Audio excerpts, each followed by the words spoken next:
So we have an important assignment due tomorrow on pumping lemmas. How are we doing on that assignment so far? There, I have like the four fucking moments that I kind of like to come home. I get the sense that people either aren't very far or there is struggling going on with a majority of the assignment. So task between today and tomorrow, I would like people to get as far as we can and get stuck and let me know. And tomorrow we can have a discussion about whether tomorrow's due date makes sense.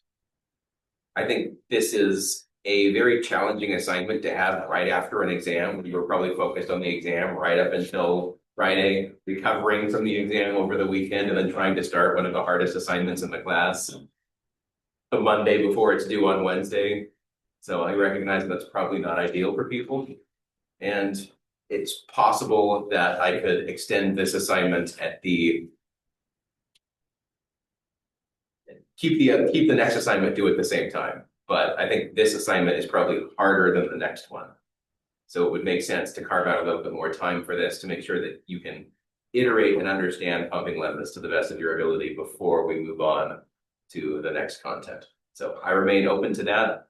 If that is something that would be useful to a majority of the class, I do still think that there's enough work on this that doesn't mean procrastinate it until the next couple of days, assuming that that's going to happen. There's going to be the need for some back and forth as you get stuck. I help you get unstuck. You get stuck again. I help you get unstuck, and that will help make this process a bit clearer. But more back and forth will be needed for this than for just about any other topic in the class. So I hope to see people in office hours. I'll have availability again starting at about 12 today for an hour or two, depending on demand. So don't feel like the 10 to 11 office hours are the only hours that will be available.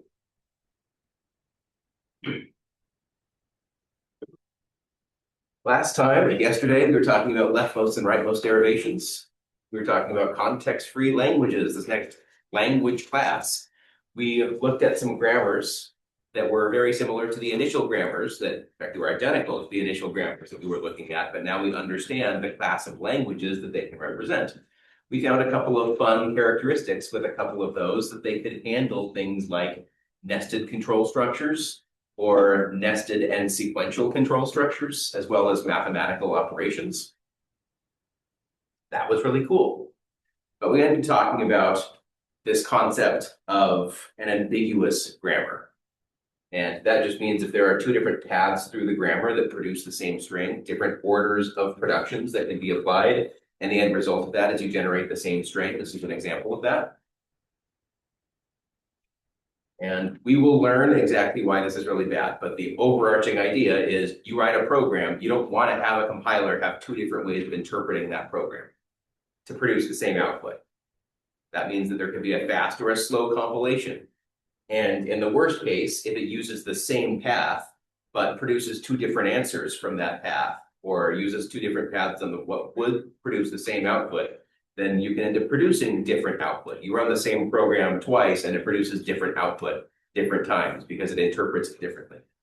We don't want any of that. So we will see what to do about ambiguous grammars and making sure that the grammars we produce are not ambiguous. The reason that ambiguity would be a problem with this is something like mathematical order of operations. If we don't force a particular order of operations, then there are two different ways to interpret a particular expression, and that can lead to the same program producing different results if a different compiler interprets the expression differently, or the same compiler can interpret it differently depending on an optimization step. So let's look at another grammar. Here it is. And go ahead and work on a leftmost and rightmost derivation of the string ABBBB. Remember that for a leftmost derivation, you are always expanding the leftmost non-terminal. For a rightmost, you are always expanding the rightmost non-terminal where possible.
Check your work for the leftmost derivation.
You have a rightmost derivation.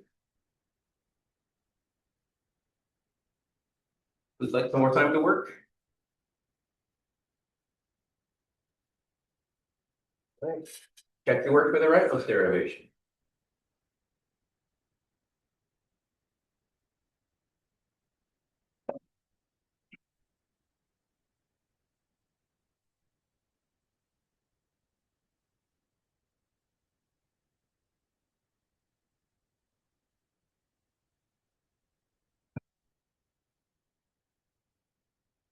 This is not the only possible derivation.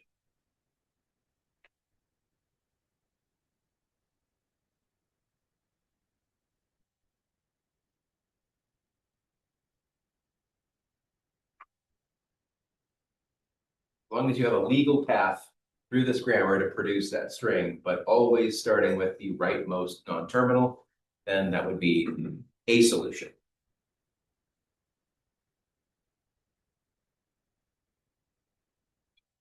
How are we doing? Questions? Any details that I can go over that would be helpful here? I feel like this is, of the things we cover on the kind of either more you get it or you don't side. So anyone who would like me to go through things in more detail, I'd be happy to.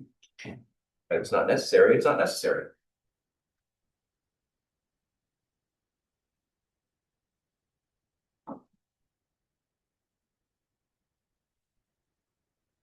Questions on how we got there in the associated logic?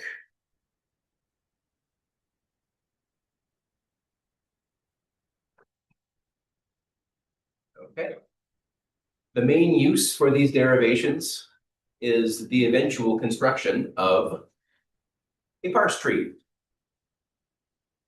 And this is an important step of the compilation process. What we are slowly doing throughout this course is we're going to start talking about ideas that when we do start talking about compilers, we will be able to zone in or hone in on a particular part of that process and say, hey, look, we've looked at this already, or we've started talking about this already. So one of those ideas is generating parse trees.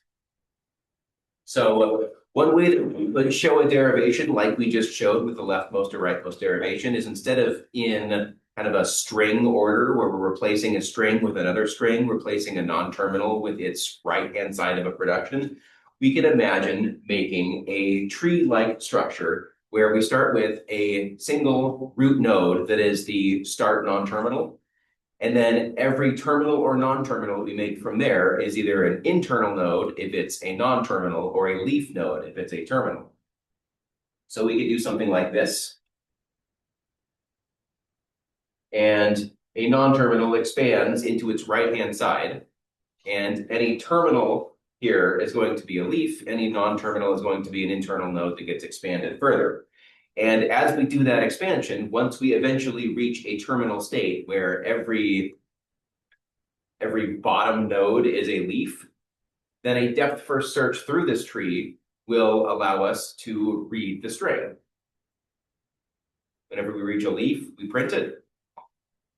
Depth of search prints the string in order.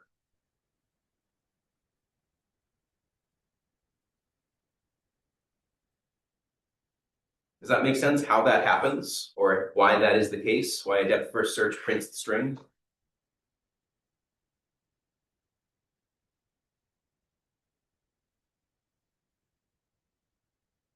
Let's give you an example so that it makes visual sense. Let's go ahead and use same grammar as before and go ahead and construct a parse tree for the same string that we just generated.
All right, what do we have? You might have something like this. There are multiple possible parse trees here, of course. But here's one such example. We can see that at the root node, we replace the S with its right-hand side, AAB at the same level. And then we can either, there's no leftmost or rightmost derivation inherent in a parse tree. It's just the order at which you resolve these non-terminals. So a leftmost would start with this A and say, what do we replace this A with? We replace the A with BBB. We replace this B with lambda. Replace this B with A, this A with B, this B with lambda. And at this point, a depth first search of this tree reads A, B, nothing, B, B, nothing, B, which A, B, B, B is the exact string that we were going for.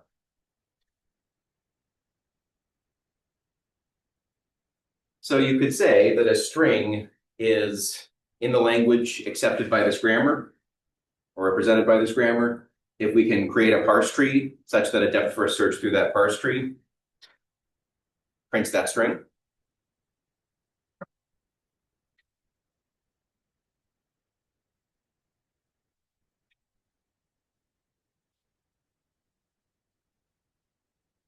Yeah, depending on the order that we recurse as we make this, that is our leftmost or rightmost derivation. We are recursing in the leftmost child, then we have a leftmost derivation. If we recurse in the rightmost child, we have a rightmost derivation.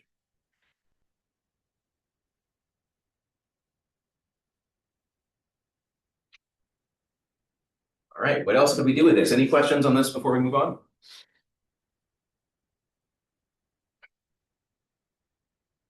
Yeah. Right side B goes to A. I think I see lambda over there. Like, it goes to lambda on the bottom. It's A or lambda. Yeah.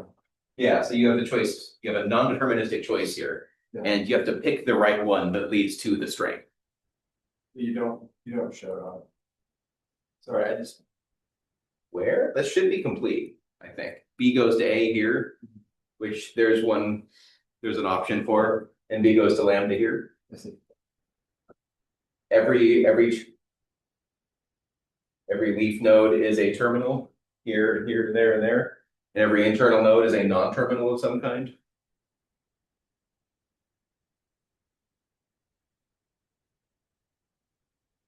Yeah, B doesn't always have to go to the same thing as long as there are options on the grammar. You have to non-deterministically choose the correct one.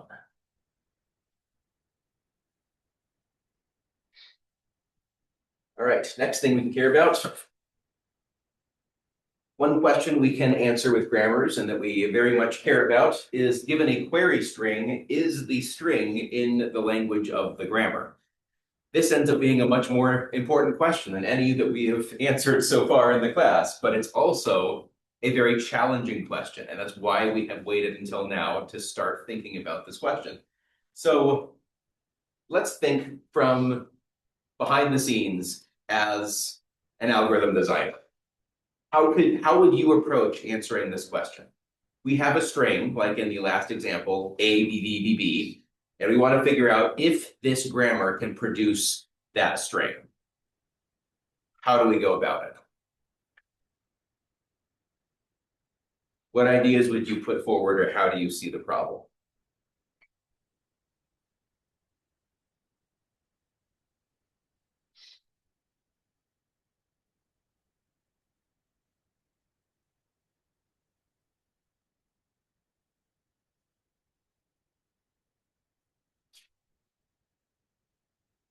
Well, if we do a depth first search, wouldn't that, since that would print out the string, wouldn't that mean that if it prints out the string given that it's in the language?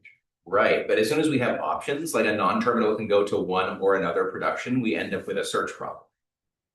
So such a derivation tree, such a parse tree existed, but that was because this grammar was relatively small and we always made the right choice.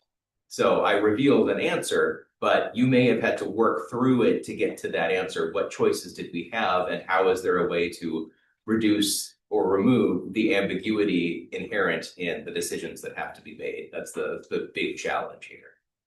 It's a great idea. It's recognizing that that's what we just did.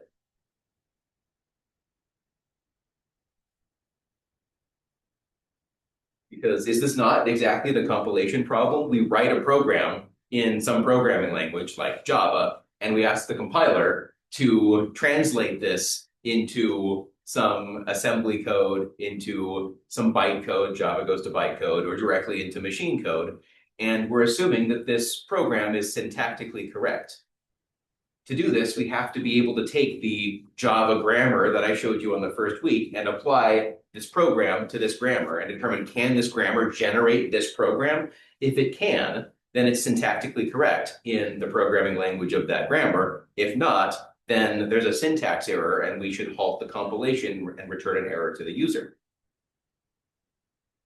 The Java grammar is a lot more complicated than this and has a lot larger branching factor than this. So how do we make intelligent decisions from a baseline grammar to be able to produce a target program?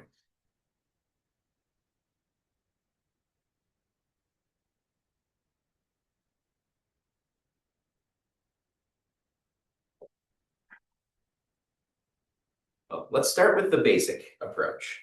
Let's start with kind of the brute force approach. We could generate all possible leftmost derivations from the grammar and see if one of the derivations matches the query. So we have a grammar and we just start generating leftmost derivations. Wherever there are options, we create a fork in a tree. We explore one path until we determine that that path cannot create that string, and then we backtrack and try the next. So yeah, look at all possible derivations from the start non-terminal. Instead of going down depth first, it's probably better to go down breadth first, because depth first could get in some kind of infinite loop that generates longer and longer and longer strings, and we never try something else. So let's forego the issue with a depth first search and try a more breadth first search approach here that's going to look at all possible single steps away from the start non-terminal, and then all single steps away from that. So we're 2 steps away from the start non-terminal, then 3 steps away from the start non-terminal, etc. Eventually, that process would reveal this string if it's possible. So yeah, all applications of all productions to leftmost resulting in a single derivation from step 1 onward. This really just seems like a breadth first search. Does that work visually for people? Can we see what the breadth first search looks like and does here?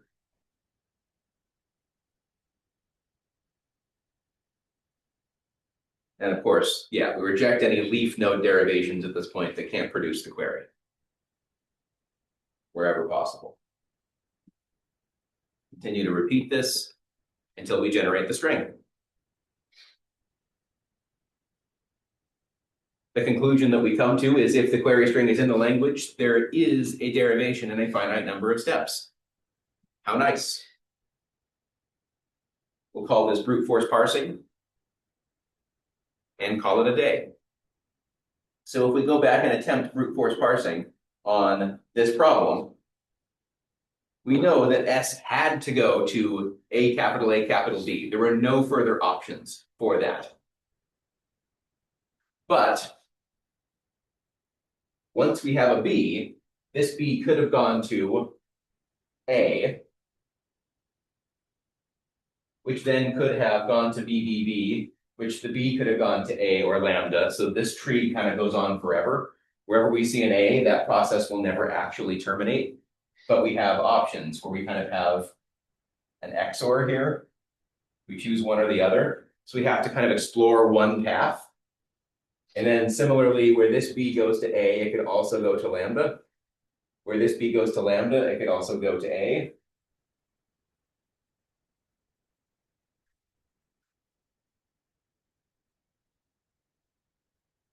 And every time we have an A, we have to continue to expand and have an extra option, expand, have an extra option. So we're basically saying, let's try everything within a single derivation. Let's try everything within 2 derivations. Let's try everything within 3 derivations.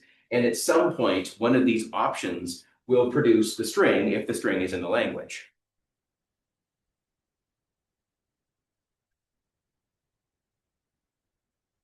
What issues do we see with this approach? Let's first and foremost come to a consensus or an agreement that this is a bad idea. Why is this a bad idea? It will take a long time. It'll take a long time. What makes you say that?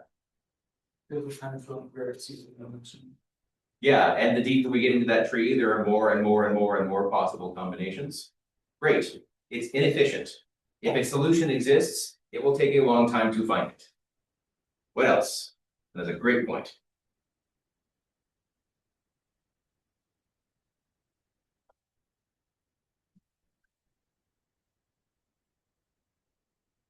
There are other problems. You get a lot of their same repeating trees. Yeah, so it'd be nice to be able to prune something when we recognize this path didn't lead to. That we need some rule that says maybe we are producing more than one character down this branch. So if what we've produced so far across the other branches is of a certain length, then maybe we should be able to trim that down and start ignoring some branches. Great. There's one last huge problem. Is it that it never terminates? Or In what case? I guess we keep going to non-terminals? It's possible to do, but with a breadth first search. So both note that the time is going to scale very annoyingly, but also the memory requirements, because we're using breadth first search, will continue to scale. But yeah, you're onto something with it doesn't terminate.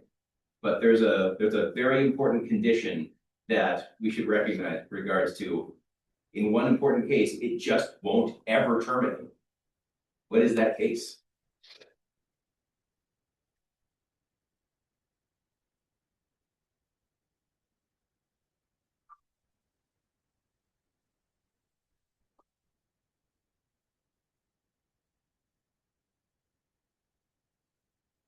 What happens if the string is not in the grammar?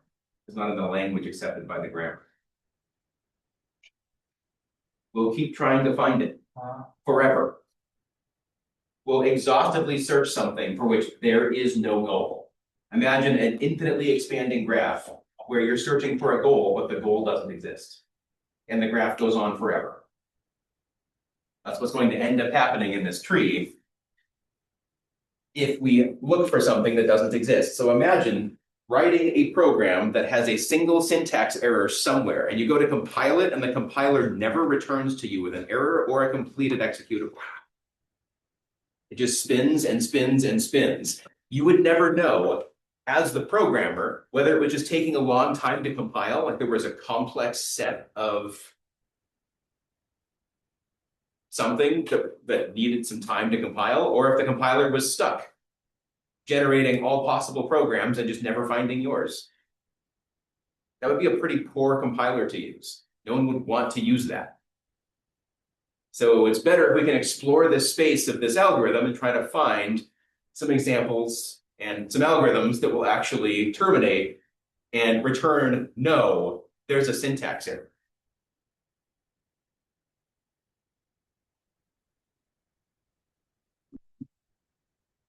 All right, issues. It's super tedious and inefficient. We identified that. May never terminate for strings that aren't in the grammar's language. And it seems like there are plenty of optimizations to this that we could make if it didn't have the first two issues. The first two issues are pretty damning in and of themselves. I don't want to use this algorithm solely because of these first 2 points. Well, really, either of these first 2 points. The fact that it's both of these first 2 points says that we really need to do something about it. So these issues stem from a particular quality that we can reduce the length of a derivation. We can go to lambda at some point, and that takes the total number of characters in a derivation and shortens it. So wouldn't it be nice if we could place a restriction on our grammar that said all productions have to increase in length? And that way, once we have a certain number of characters in our string, we would know that there's no way to generate the target string. So the solution to this problem is to disallow some grammar production forms and find some alternative ways of expressing that logic. So whenever we have non-terminal arrow lambda, we're going to say that is not acceptable.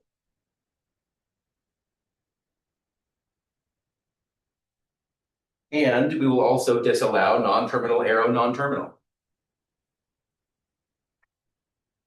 And it turns out that by placing these restrictions, we don't actually change the language that the grammars can represent. There are ways to incorporate this without the lambda, without the non-terminal. Let's start with the latter one. How can we replace or change a grammar with a non-terminal arrow non-terminal in it? Let's give you an example of this. Let's say we have a grammar of the form S arrow A and A arrow AA or AA. It doesn't have to be complicated. I just want to show how could we reduce the complexity of this grammar and eliminate the production non-terminal arrow non-terminal.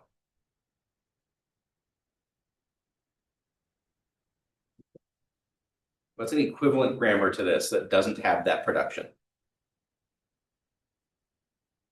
As the AA or capital A.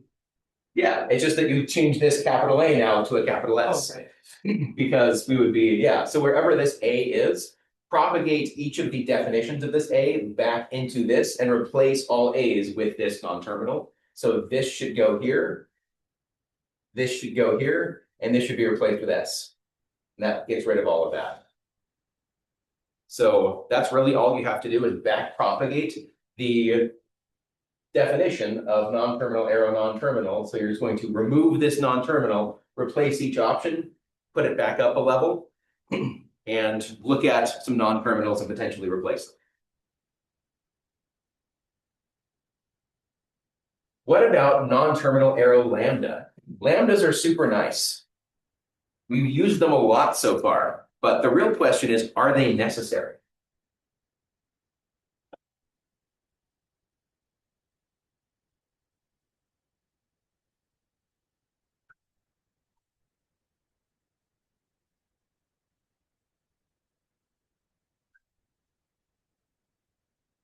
How can we get rid of the lambda?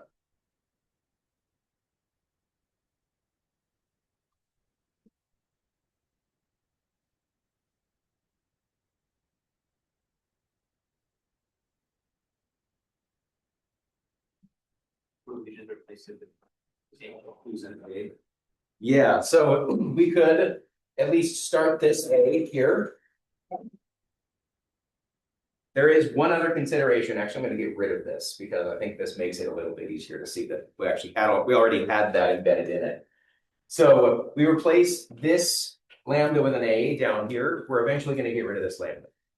But this says eventually we pick none of these. So this says we could pick 0 or more of these A's. If we just replace this with an A, it's kind of 1 or more of these. So we need to backtrack to the S where this A is and allow for 0 cases of this A. So that would be the equivalent of saying we can now put AB here. 0 instances of this A means that it goes away, meaning that we need an extra possible production of this S because there was a path through this that picked this lambda from this A. So this represents the 1 case, the 0 case of the A. This represents the 1 case, and this now represents the 2 or more cases and means that we can get rid of the lambda.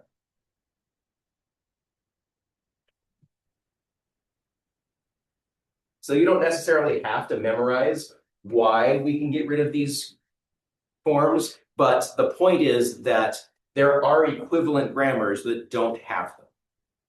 You don't need productions of either of these forms. You can safely get rid of them and find an equivalent grammar. It's often more complicated than what I just did. Those are very simple examples over very simple grammars, but there are algorithms that can go through and replace productions of either of those forms.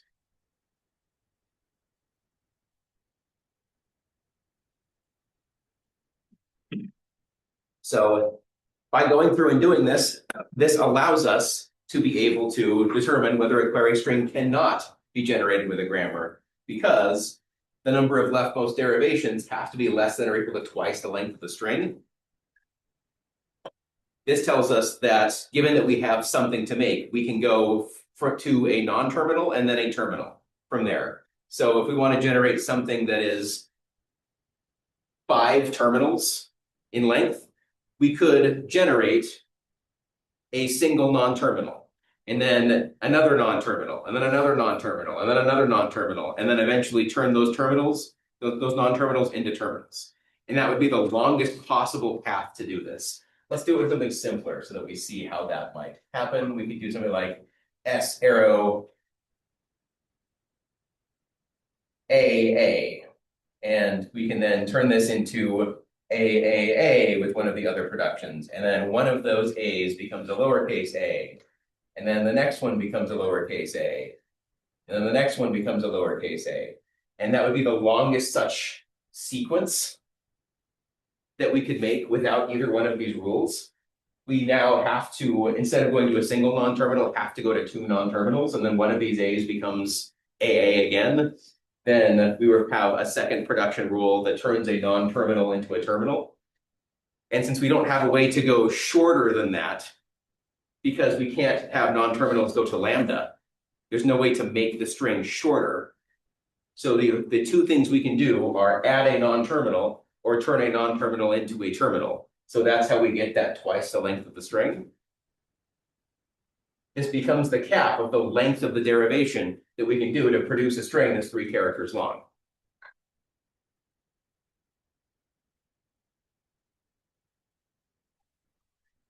So once we go through that 6th derivation, we know it's impossible on the particular path. So that provides a cap to the level of the breadth first search, the depth of the breadth first search that we need to be able to know whether or not we can produce this string.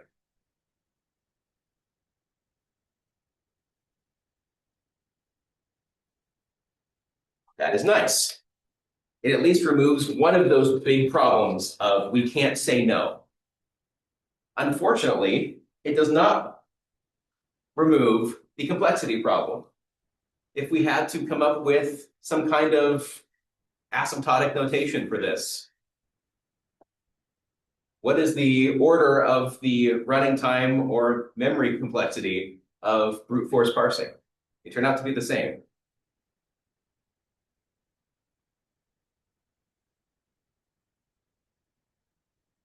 Any thoughts on that order?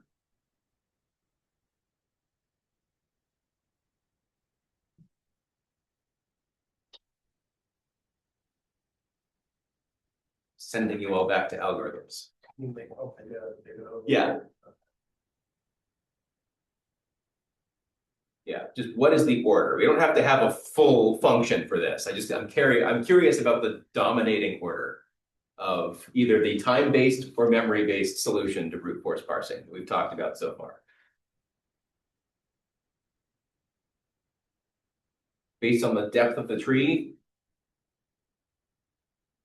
what is the width of the tree?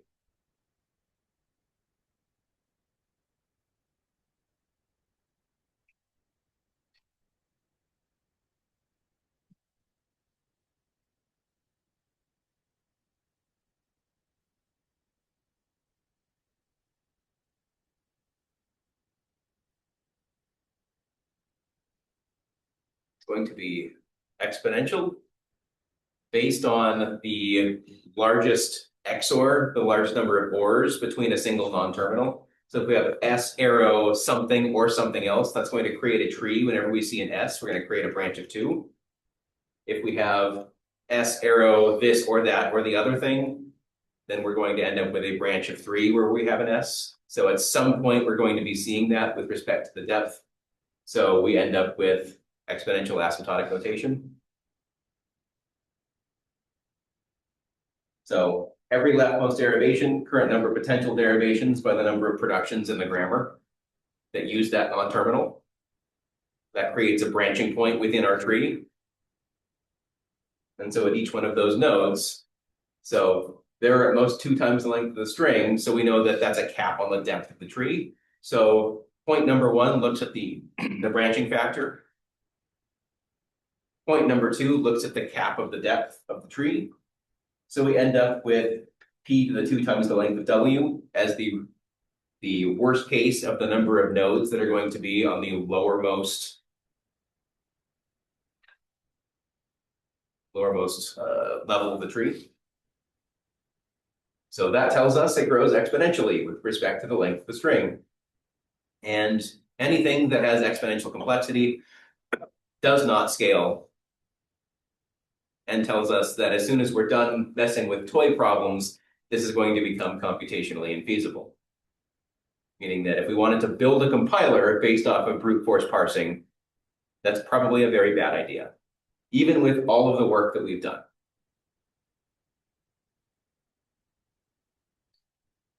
So end result from this is that we need a method that's more efficient. We are going to go over in a few days a cubic method. And at the end of the class, we're going to go over a method that does not always work, but when it does, it's linear. Super nice. So we're going to return to the problem, not necessarily when we discuss the parsing problem. We'll return to the cubic solution reasonably soon. So we'll come back to this problem 2 more times. But we're going to make sure that we cover some of the rest of this before we dive into that too deeply. So bank this idea. We'll be back. Questions on anything about brute force parsing? I think I put half of you to sleep talking about its complexity. That's what it seems like. Did the complexity argument make sense, though? Could that use some extra explanation? How are we doing with respect to that? Some thumbs, maybe. I see it from some people, but I don't remember. Yeah. So I think it's useful probably to draw it out, where if we had a grammar, let's go off of the last grammar that we saw. It's worth doing. Where's the last grammar we saw? Here we go.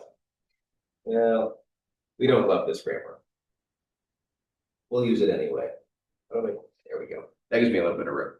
So if we're looking at the options for this, I'm going to draw this a little bit differently now. Instead of having a different symbol for each, I'm going to have an internal node for each production. So if we had a root node that was S, we can only go to AAB from there. From here, we have to branch from whether we're expanding the A or expanding the B. But when we expand the A, we have one choice. When we expand the B, we have 2 choices. So this branches in terms of the maximum number of productions in the grammar with respect to where this is going at this point. So we can either expand the A the way that we do and the B in terms of the A. So this is looking now 2 steps away from this in terms of the non-terminal. So we're going to, at this point, let's just assume we're doing a leftmost derivation. I think that makes it even easier. If we do that, then there's only a single level from here. So we're going to expand the A and get B, B, B. We expand this B, and now this becomes either A or lambda. So this B becomes A, or it becomes lambda. Then this A guarantees that it becomes B. This B now can become A or lambda. And even though we see kind of a linear progression at this point, we will see that wherever we have a B is going to have a split. And we're doing a leftmost, we're not even considering this B yet. We have to resolve this A to even get there. And this grammar, because it only has one XOR in the entire grammar, seems like it's fairly linear, but this would grow and grow and grow as we expand this downwards in a way that the more XORs we have in the grammar, the faster that is going to expand outwards. And the worst case for that is that we have a largely exponential expanding grammar. It helps to see that the branching factor for this is based on this XOR. Wherever we have an XOR within our grammar, there's going to be a branch. And then there's the recursion of a B can generate a B again, which is going to create a branch for every branch that existed higher up in the tree. And eventually you get deep enough in the tree, and that's just going to create branch after branch after branch after branch.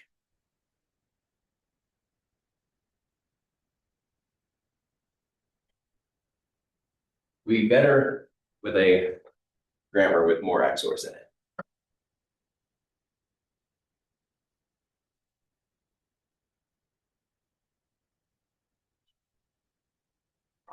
All right, with a couple minutes, I can at least introduce the concept of simple grammars. All right. Simple grammars have an extra constraint on their productions. The forms of simple grammars have to be non-terminal arrow, a single terminal followed by 0 or more non-terminals. And the additional one is that pairs of non-terminal arrow, that first terminal that appears, have to appear at most once in the grammar. So you can't have something like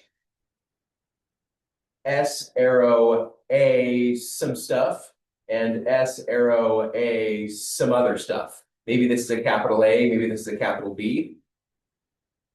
We can't have this pair more than once.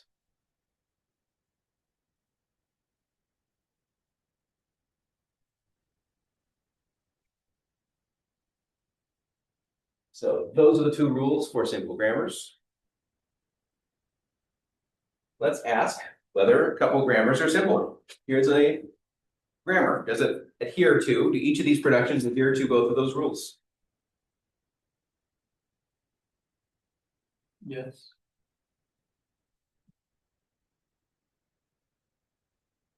Agreement? Do people think the answer is yes? Anyone disagree and think the answer is no?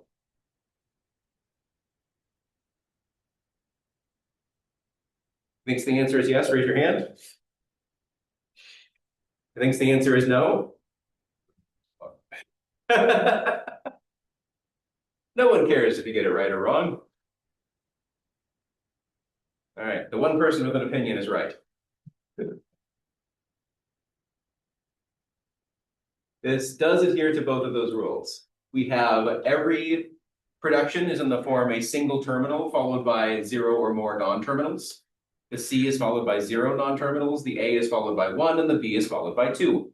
There are no pairs of non-terminal arrow terminal pair. There's an S arrow lowercase a and some stuff, an S arrow lowercase b and some stuff, an S arrow C and no stuff, and that's fine.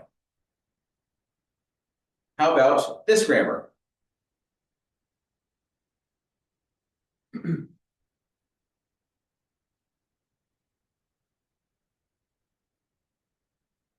Thinks the answer is yes? Who thinks the answer is no? Excellent. We have more of a consensus this time, and this is correct. What breaks this being a simple grammar?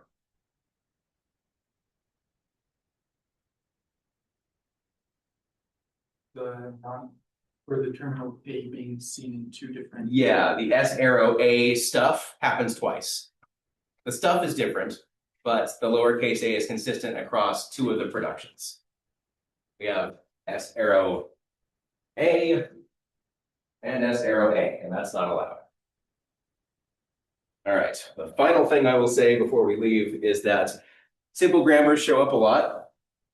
A lot of our programming language stuff can be described by simple grammars, so it's useful to represent things as simple grammars where that is possible. And we'll come back to more stuff tomorrow. I have office hours starting now. For anyone who would like to work on homework, get some answers to homework questions.